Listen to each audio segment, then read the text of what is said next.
Hey Mark, this is Richard. We really enjoyed having you at the Keys, and hope that this video will help you see some stuff that you can continue to improve on. With your start, I want you to take a look at your back foot and notice how flat it is. And also think about the position of your hips on the blocks and kind of how your weight is distributed. I like that you're a slingshot start and you kind of rock your weight back, and that works for most people. That's the best, typically the best start. But I want you kind of to think about taking your hips and getting them up higher a little bit than that and getting it up on the ball of your foot. That's going to help you be a little bit taller on the blocks, and I think that you can even lean back a little bit more, and really just working on your flexibility is going to help you get comfortable in that position.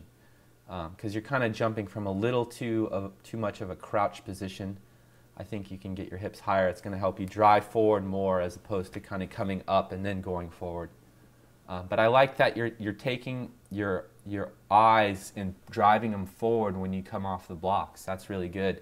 I think what's going to help you continue getting more out of that is pulling those hands back behind you. See how your hands kind of just push forward? On this start right here, you're a weight forward.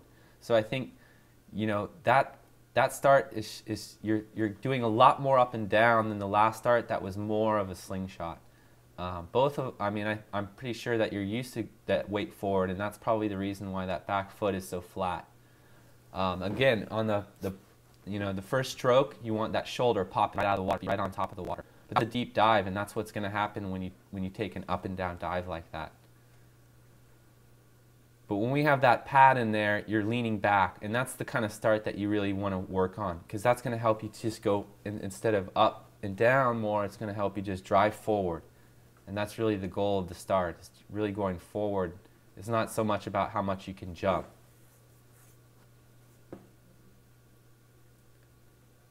But you see that back foot, how it's flat, and those hips are kind of coming down, I think a little too much for me. What you're also going to do, and probably something you're not used to doing, is really, when you react, pull with your hands, kind of pull them behind your body. Some people have a style, that's your style is basically going to tell you whether your hands go back behind you or your elbows come up to your ribs. But really try and work on pulling your hands and driving that core, that solar plexus is right below your chin. Think about jumping that area and really keeping it strong. And here you can see how your head is like perpendicular to the water. You want that head right in between your arms right at that point. The upper body at that point can be 45 degrees and your legs can be parallel. And that's, I think, the best way to enter that water. It gives you that push towards the other end of the pool.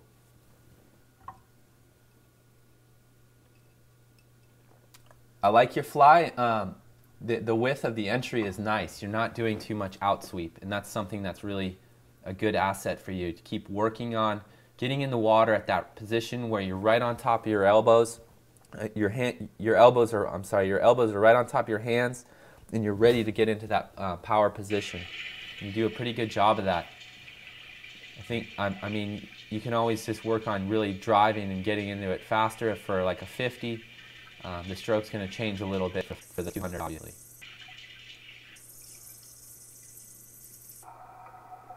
But just really thinking about, where you're connecting with that water and how that's happening, and noticing how when you see that connection made, the elbow is always in that position of power, right above the hands, and it just have a slight bend in it. And that's, what we're always talking about with the high elbow. And fly and freestyle, it's so important to have those high elbows. You have a great fly. I like your recovery. Your thumbs are down. Pinkies are up. That's a perfect position to be in with your head down like that. Just working that up kick, thinking about, we're going to see underwater, of how much I'm bending my knees to get to my feet up to the surface. You always want to really utilize your core, and there's no end to that of how good you can get on your up kick. A nice streamline off the wall, again, just really be on that surface.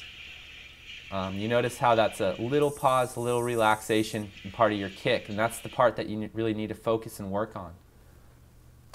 Notice your head position. You always want to think about the distance between your chin and your chest when you're doing breaststroke. Well, all the strokes really, but in breaststroke and fly, that chin should stay pretty neutral to your chest. You don't want to get it too far up, and really drive with that up kick is going to help you keep it neutral.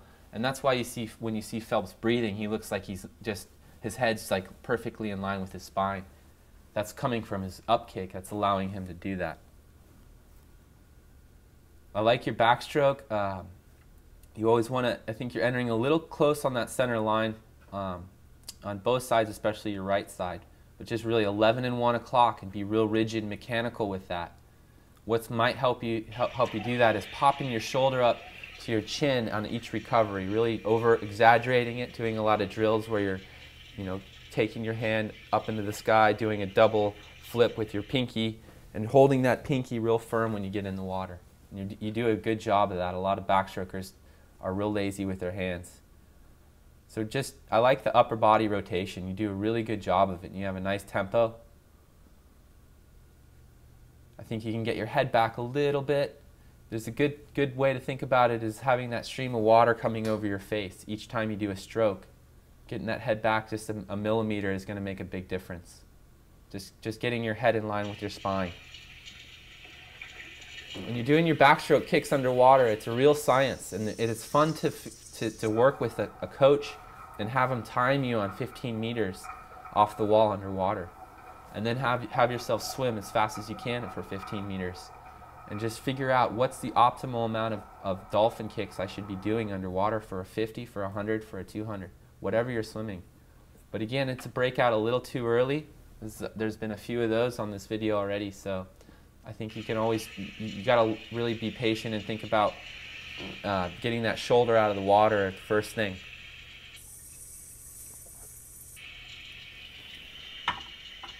But you have a great catch for the water. Notice the air bubbles. You can always really, I think that's what, that's those drills where you really hold your pinky firm and just be real mechanical above water. It's going to help you eliminate some of that. But it's a great backstroke.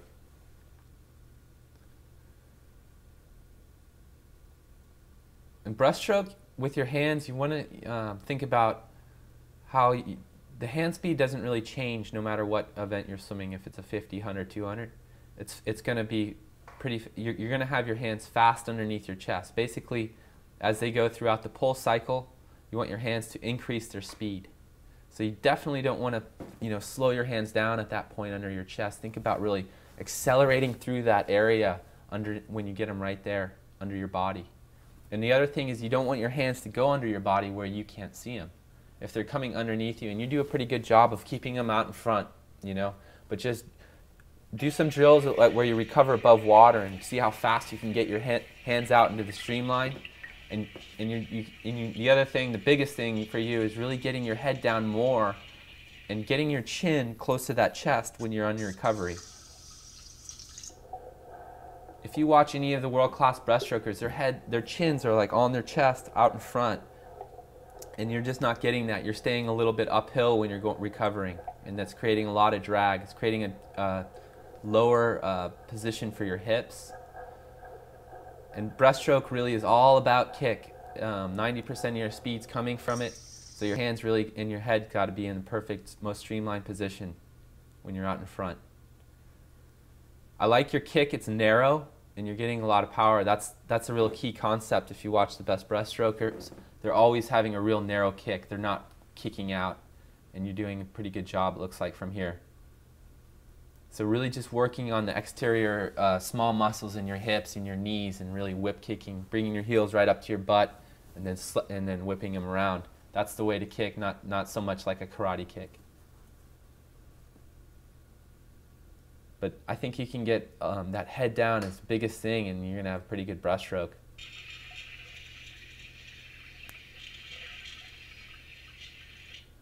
I think this breaststroke pullout might be a little long. When you do it feels powerful to do that, but you want to be real close to the surface here and be up and swimming. When you take your first kick, you're at 0 miles an hour. So I think the breaststroke pullout is, again, it's a science. Have your coach time you and your distance and figure out that point where it's the best. I think sometimes 4.5 seconds is 4.5 to 5 seconds is right. It might be a little longer for you on those two. But again, that head, get that head down. It's going to get your hips higher. And then you notice how your knees are kind of pointing down a little bit. You're going to have your hips higher and those knees are going to be right at the surface. Just getting a little more distance out of your stroke, but also more speed. When you do your turn, just think about the shortest line between 2 points is a straight line. You want to not turn your body to the side. You're doing a quarter extra turn by doing that. And what you want to think about is the mechanics of just coming into the wall with your head down, drop an elbow, take that other hand, go right over the top, bring your face, look straight up at the sky, just go right back and plant those feet on the wall pointing up. Another thing a lot of people tend to do is kind of cross their feet and bring their body to the side. That's a big mistake. You want to keep your feet, your knees shoulder width apart here and just go right underneath you. Really drive with your core instead of just collapsing a little bit and turning. You see that collapse and how close your head gets to the wall? And those feet really aren't in a great position to jump. You really want to think about that as how the best squat jump I can get, just like you would do a backstroke start. Your feet are going to be shoulder width apart, and you know, just for you relearning how to turn and flip onto my belly, that's going to be a huge asset for you. You're not going to only get off the wall quicker, you're going to have a better underwater dolphin.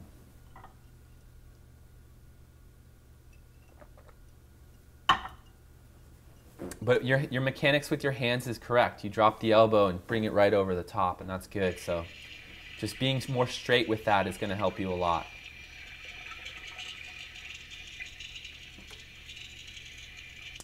You know, the flip turns, it's funny, you know, it's like you have to relearn them, and there's no other way to do it besides going in and thinking about all these different aspects and you know, and breaking them down into 3 different parts. You have the approach, the turn, the push off, and the breakout. You know, so it's not like you can just do them all at once well, and just you got to really focus on what kind of drill can I do for this part and that part.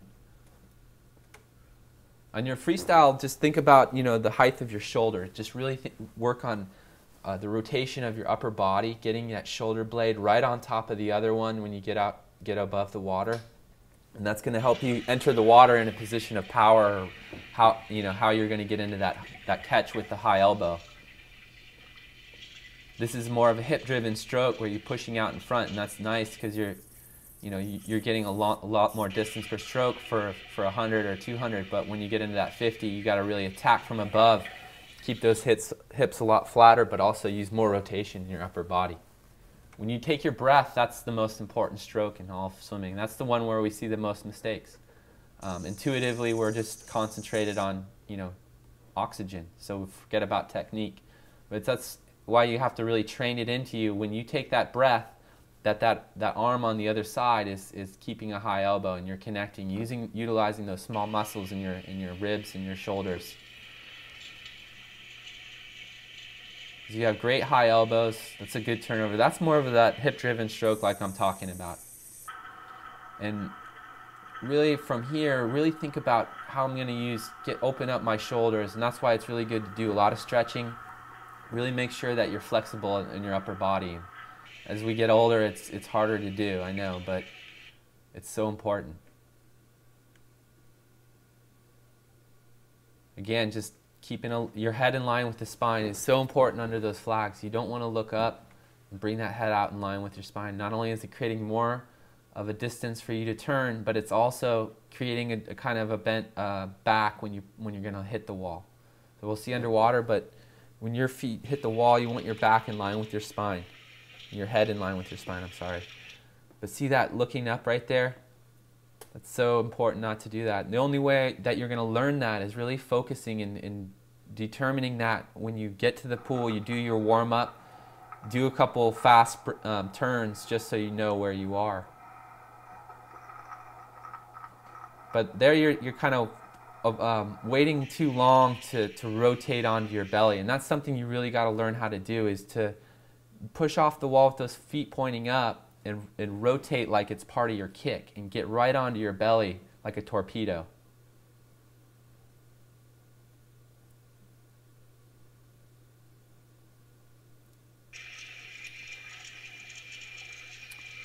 Just think about, you know, how's my head in line with my spine, and notice how your whole body kind of drops down. That's what's going to happen when you look up at that wall. If you really keep it in line with your spine, you're going to be nice and straight and off that wall a lot quicker. But thanks for coming down. We enjoyed having you. And hope to see you again, and tell us about your progress. Thanks, Mark. Your best memory from the last year in swimming has been? Sure. I guess last year at Masters Nationals,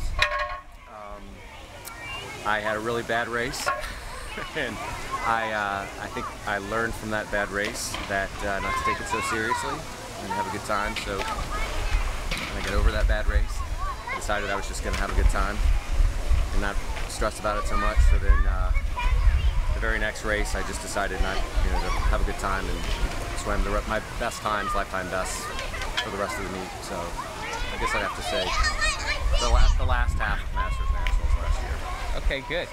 That's a valuable lesson, I'd say. What do you want to learn from the camp here? Anything in particular you want to work on when you're here?